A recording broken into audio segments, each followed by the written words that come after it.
Hello friends, आजच्या ह्या व्हिडिओमध्ये मी शिवलेले 3 ब्लाऊज आणि कशा प्रमाणाने डिझाईन केले ते दाखवणार आहे। त्यामुळे व्हिडिओ न स्किप करता पूर्णपणे व्हिडिओ बघा आणि व्हिडिओ कसा वाटला ते नक्की कमेंटमध्ये कळवा।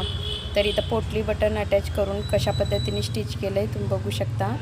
हा पूर्ण ब्लाऊजची कटिंग आणि स्टिचिंग मी माझ्या चॅनलवर अपलोड केलेले आहे। नक्की जाऊन तुम्ही बघितलं नसलं तर नक्की जाऊन बघा। बोट नेकमध्ये आहे आणि पोटली बटन अटॅच केलेले आहे। फ्रंटला 4 टक्स आहे तुम्ही इथं बघू शकता आणि राऊंड नेक आहे फ्रंटला। स्लीव्हजला सुद्धा मी इथं पोटली अटॅच केलेली आहे। कशा पद्धतीने फिनिशिंग सर्कट अटॅच करायचं ते सुद्धा दाखवलेलं आहे। नक्की जाऊन तुम्ही माझ्या चॅनलवर बघा आणि चॅनलला नवीन असला तर नक्की चॅनलला सबस्क्राईब करा। त्याचबरोबर बेल आयकॉनवर क्लिक करा म्हणजे आलेले व्हिडिओचे नोटिफिकेशन तुमच्या फोनवर मिळून जातील। चला तर इथं दुसरा ब्लाऊजची डिझाईन अशा प्रमाणाने तयार केलेली आहे। कस्टमर कशा प्रकाराने सांगितलं होतं त्याचप्रमाणे मी इथं स्टिच केलेलं आहे।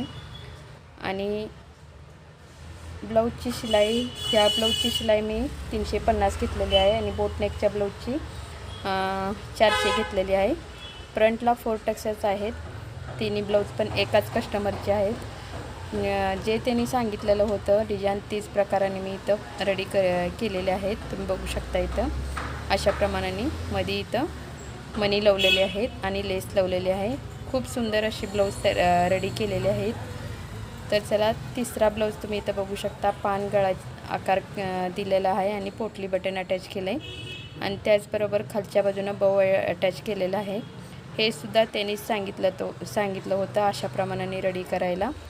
ह्या ब्लाऊजची सुद्धा मी शिलाई इथं 350 घेतलं आहे। 2 ब्लाऊजची 350 आणि पिवळ्या ब्लाऊजची 400 शिलाई घेतलेली आहे मी। तर अशा प्रमाणाने ही 4 टक्स आहे ब्लाऊज राऊंड नेकच आहे। तर इथं तिन्ही ब्लाऊज पण एकच कस्टमरचे आहेत आणि त्यांच्या अनुसारानेच मी इथं रेडी केलेले आहे अशा प्रमाणाने। तुम्हाला कसं वाटलं ही तिन्ही ब्लाऊज पण नक्की मला कमेंट करून सांगा। तर अशाच नवीन व्हिडिओमध्ये लगेच भेटू। हा व्हिडिओ कसा वाटला ते नक्की मला सांगा। चला तर मग नेक्स्ट व्हिडिओमध्ये लगेच